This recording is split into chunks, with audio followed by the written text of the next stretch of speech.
दोस्तों नमस्कार।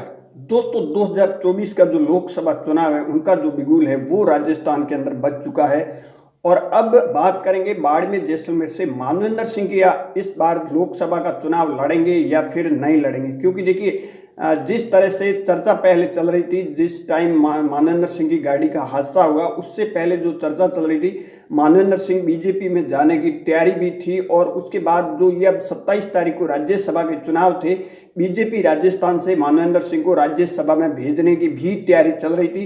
परंतु उससे पहले ये हादसा हो जाता है। तो क्या अब जो आने वाले लोकसभा चुनाव 2024 के अंदर मानवेंद्र सिंह क्या चुनाव लड़ेंगे तो क्या कांग्रेस पार्टी से लड़ेंगे या फिर बीजेपी से लड़ेंगे या फिर चुनाव नहीं लड़ेंगे, इस पर आज चर्चा विषय क्या है। जो बात करते हैं कि मानवेंद्र सिंह, सबसे पहले तो अभी तक मानवेंद्र सिंह की जो स्थिति है वो ठीक है, परंतु अभी भी रेस्ट करने के लिए डॉक्टरों ने सलाह दी है।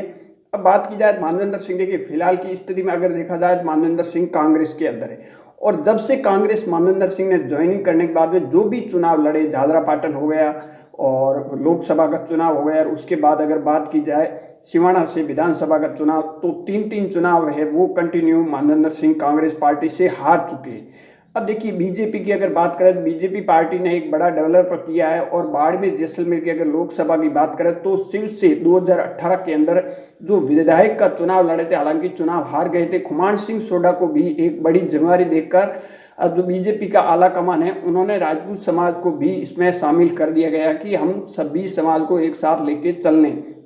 अब खुमान सिंह सोडा को जिम्मेवारी देने के पीछे मानवेंद्र सिंह का क्या कनेक्शन। अब देखिए मानवेंद्र सिंह की जो हादसा हुआ उससे पहले जो चर्चा चल रही थी कि मानवेंद्र सिंह है बीजेपी ज्वाइनिंग करे। अब हालांकि देखना होगा कि मानवेंद्र सिंह 2024 के जो लोकसभा चुनाव है उससे पहले क्या बीजेपी के अंदर एंट्री करते हैं या फिर नहीं करते। अगर एंट्री करते हैं तो भी मानवेंद्र सिंह इस बार जो लोकसभा का चुनाव है वो नहीं लड़ेंगे बीजेपी से। अगर बात की जाए कांग्रेस की तो कांग्रेस छोड़कर बीजेपी में आएंगे तो कांग्रेस का ऑलरेडी जो है वो हरीश चौधरी व हेमाराम चौधरी दोनों तैयारी में जुटे हुए लोकसभा चुनाव के लिए।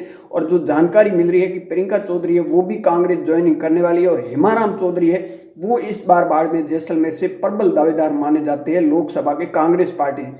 तो ऐसा नहीं लग रहा है कि मानवेंद्र सिंह है वो इस बार लोकसभा का कोई भी चुनाव लड़ेंगे, चाहे कांग्रेस में रहेंगे तो भी कांग्रेस से नहीं लड़ेंगे, और अगर बीजेपी ज्वाइनिंग करते हैं तो बीजेपी से भी इस बार लड़ने का चांस ना के बराबर है मानवेंद्र सिंह।